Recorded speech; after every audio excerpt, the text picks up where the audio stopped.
broke an eighth of a gram into 3 pieces, shot that, collapsed right here. That was the first time I experienced like real fentanyl, like pure fentanyl. Fentanyl. You may not have heard of it, but it's ravaging city streets and small towns across North America. 50 times stronger than heroin. It killed more than 20,000 people last year. I went to Vancouver, Canada, where overdose deaths are doubling every year. Vancouver, gateway to Canada from the east. Ships, containers, and a drug called fentanyl. A synthetic form of heroin, it's killing 1 person every day in the city. Fentanyl has devastated this neighborhood. It's ground zero for Canada's drug crisis.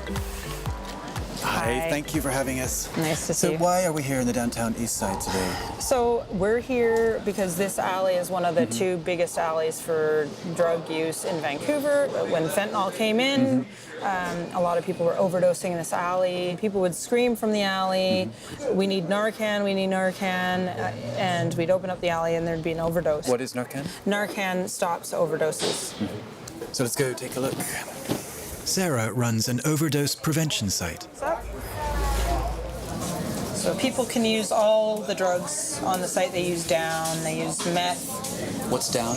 Heroin. SARA and her staff test the user's drugs. Fentanyl is so cheap and so powerful that dealers mix it in with everything.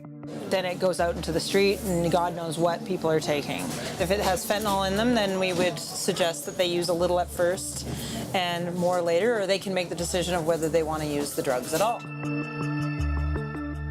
This one is positive for fentanyl. The test doesn't say how much fentanyl, though, meaning overdoses are a constant danger. Hey, Michaela, is it okay? Okay. What's happening? But he's okay. He's okay, all right. So that's an everyday thing. That was an overdose just happened behind us, and that's what you guys do? Yeah. Narcan is their secret weapon. So this is a naloxone kit, which we call Narcan. They give them a shot of Narcan. They also give them some oxygen, and hopefully that'll get the folks back together. Out in the back alleys, there's no supervision. Longtime user Joe buys some heroin, at least what he thinks is heroin. He gets ready to use with his partner, Brink. That's the cops right there. So what you usually do in this situation is you just move along, right? You just gotta kind of move, and they'll just leave you alone. The Vancouver police have a progressive drug policy. They target dealers, but not users. They're turning. Just give me a bed, man. I don't want to OD, buddy.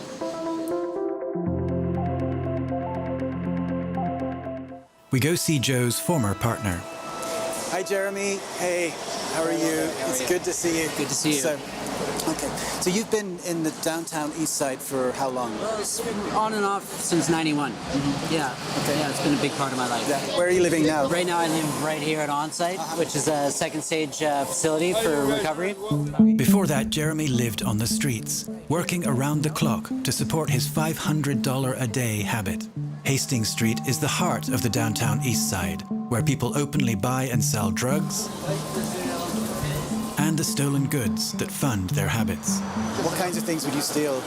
Anything from power tools, designer bags, cosmetics, clothing, anything that people would buy, basically. So this is the Ovaltine Cafe. This is the first place where I OD'd. Where was it? Right here. Just exactly here. And exactly. What happened? Well, I had just heard of some killer stuff that was going around. Got my hands on it, and the guy told me, he said, whatever you do, don't do a lot of this. Yeah. So broke an eighth of a gram into 3 pieces, took one of those 3, shot that, collapsed right here. I believe that was the first time I experienced like real fentanyl, like pure fentanyl. Jeremy went on to have 6 more overdoses last summer. Before that, he'd been a functioning heroin addict for 9 years, holding down a good job, a house, a family. But then his dealer started adding fentanyl. We started becoming aware that this was something that was in the dope. The euphoria that you get from a heroin high is a very deep sort of all-body kind of thing, whereas with fentanyl, it's like a sleeping pill. You just kind of black out, right? And then how long before you start wanting it again? 2 hours. 2 hours. And Yeah. how about with heroin? Heroin is anywhere from 6 to 12 hours. Jeremy started using 3, 4, 5 times a day and quickly lost his job, his house, and his family. After the 7th overdose, something clicked. I'm on my second attempt at recovery. I've got a really good network of support. Yeah. And are you going to start working again? As soon as possible, yeah.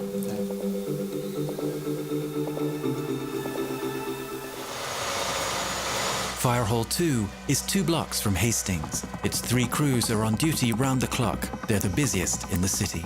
How many OD calls do you get in a given day? In like a 24-hour shift, it can be anywhere from probably 20 up to like 80, 90.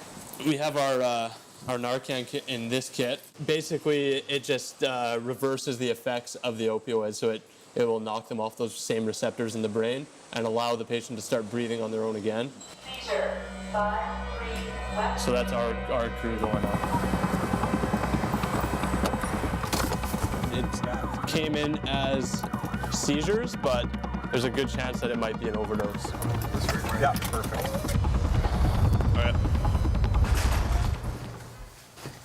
At the scene, paramedics have already arrived. I'm just going to give you a shot, okay?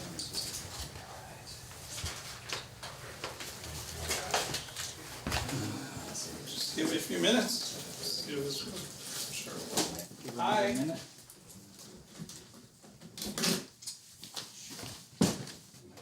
Can you sit up? How's it going? Yeah, it's the paramedics and the fire department. Can you sit up? Come on.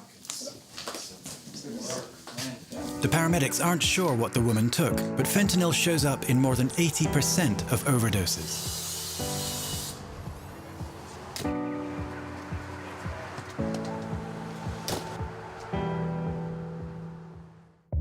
This is where the police track the bad guys. More than 30 detectives from the organized crime section working full-time on fentanyl. Staff Sergeant Bill SPEARN's first task in the morning is going over the previous day's overdose reports. Today is a good day. Finally. Yeah. And I enjoy days like these. There were no overdose deaths in the city of Vancouver last night. We've been averaging about 1 a day. Sergeant SPEARN can't show us fentanyl. It's so toxic it can be absorbed through the skin. What forms does fentanyl come in? Pills. This is an example of some counterfeit OxyContin pills that contain fentanyl. The other version that we see is powders. And this is an example of fentanyl powder, a kilo. And that's a kilo of pure fentanyl? Yes, it's enough to make 1 million pills. So how much fentanyl does it take to kill someone?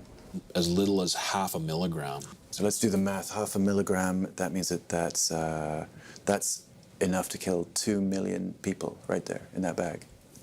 Yeah. So that is how strong it is. Where is this stuff being manufactured? In China. And it's coming into Canada through our mail system. We have millions of pieces of mail that come in from China every week. And to go through every one of them is pretty difficult. I think it's only a matter of time before it shows up in other parts of the world. It's already all through the United States. The sergeant's a firm believer in the department's commitment to harm reduction. The Vancouver PD has had its harm reduction policy in place for more than 10 years. Is it working? I think that it was working until fentanyl showed up. If somebody is drug dependent, we need to give them a clean drug in a clinical setting and wean them off of these opioids. Do you know more people who've made it, who've changed, or more people who've died? Died. Yeah. But I'd like to see that change too. So. 23% of fatal overdoses in British Columbia take place outside the big cities, in small towns like Castlegar. 400 kilometers east of the downtown east side, it's a world apart, nestled in the Canadian Rockies on the banks of the Columbia River. Hi, Keira. It's good to see you. So we're here in Castlegar. Tell me, what kind of a town is this? It's surrounded by mountains. We're on the river. It's a really tight-knit community. And why did you come here, and when? I came here in 2010 to get clean. It's not the kind of place you can find drugs easily, right? It is and it isn't. If you know the right people, it's very easy. What kind of drugs can you get here? And everything and anything. Fentanyl is the really big drug here now. You won't see anybody using. Everybody stays inside. It's hidden. Keera lives on the edge of town with her husband. She's taking classes to be a nurse and babysits 3 kids to help pay the rent. I came to Cascar to get clean. I was doing cocaine. Me and my husband both were. And he decided enough was enough.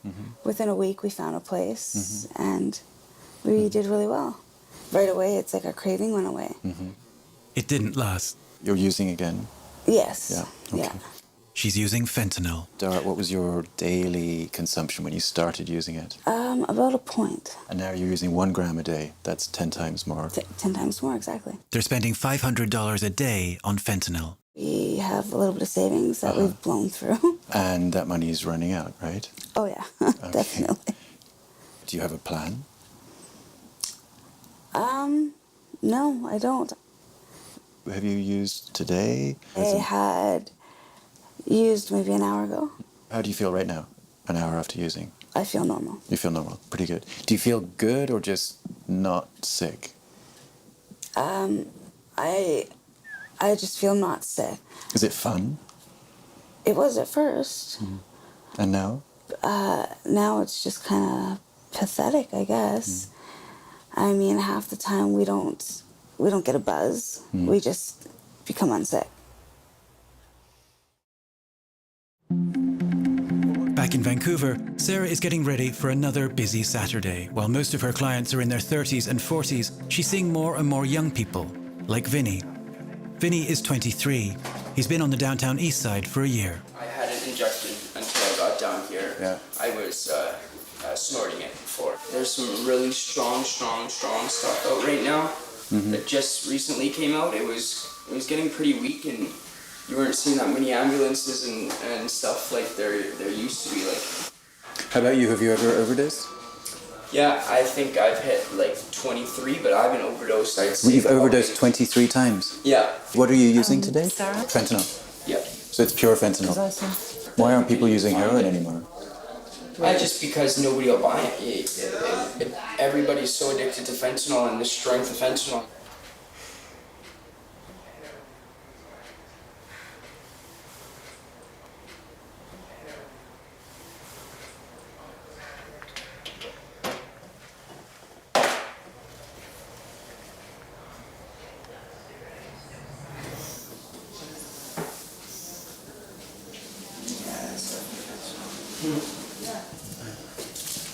You okay, Vinny?